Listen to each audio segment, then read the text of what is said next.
dat? Wat doe je dat? Weigering. Een weigering, kom eens even. Wat nou? Nou, hij weigerde. Oh, komt er wel eens vaker voor? Ja, dan durven ze niet of ze hebben niet goede snelheid. Ja, die vind je dat ik wel eens. Ja, Ja, hè?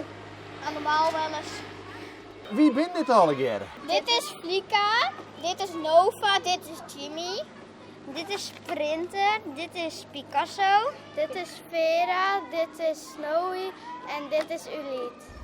En waarom vinden we het nog zo leuk met stokpaarden? Omdat we moeilijk en echt hindermaken en nemen de Ja, en het is een soort van hetzelfde als een paard. En het is gewoon leuk. En ik kan harder rennen met een stok tussen mijn benen dan anders. Ik ook. Ja, Kim, hudder op het stokpaardje dan gewoon? Ja. Dat je op zo'n stokpaardje zet, dat bent toch van iets bensies? Nee. In Finland Er is zelfs wereldkampioenschap. Ja, en dan zijn ze wel echt 16, 15. Dan zijn ze wel van 12 en 16. Want wat kies alle jaar? Springen, dressuur, vrijheidsdressuur. Ze kunnen buigen. Ze kunnen kuur. En heen met hoe dat alle leert. Ja. Wie kan kuur rieden? Deze.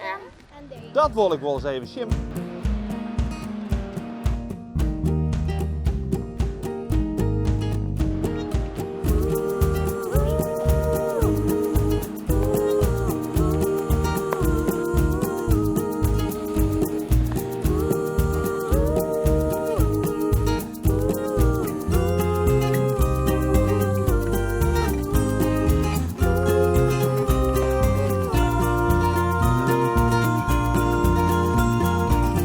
En dan moet je hier op squallen blijven.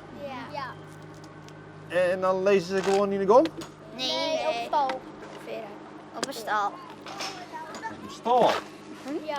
Je hebt echt stal gebouwd. Ja. En ja, je juf is heel aardig natuurlijk. Ja. Juf, je houdt altijd alles eten en die mjukt het dan en zo. Nee. Dat doen wij. Ja. Dat doe je hem zelf. Ja. Die stal is dan bij je in de klas. Ja. En dan stonkt dat toch heel bot.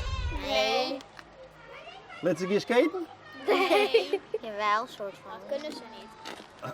Weet je wel. Nou, nee. Maar Famke, is dat net een beetje gek? Nee. Maar je mag me juist dadelijk wel even zien letten wat dan die stal is, hè?